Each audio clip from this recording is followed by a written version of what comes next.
রাস্তার মধ্যে লক্ষ লক্ষ মানুষের জন্য যাওয়া সম্ভব হচ্ছে না।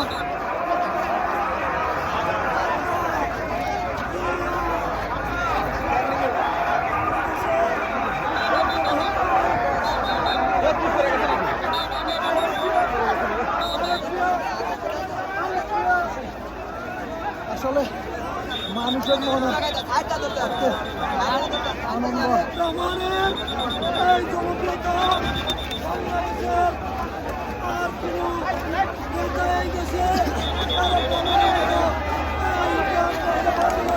তারেক রহমানের আকাশচুম্বী জনপ্রিয়তা আসলে যারা দেখেন না তাদেরকে বলে বোঝাতে পারবো না। দীর্ঘ 18 বছর এই জনপ্রিয়তা আপনাকে জনাব তারেক রহমান সাহেবকে দেশের বাইরে রাখা হচ্ছে, দেশে আসতে দেয় না সরকার। আজকে সেটার অবসান হয়ে গেল। শুভেচ্ছা স্বাগতম, শুভেচ্ছা স্বাগতম অবসান করতে গেল। দেশবাসীর পক্ষ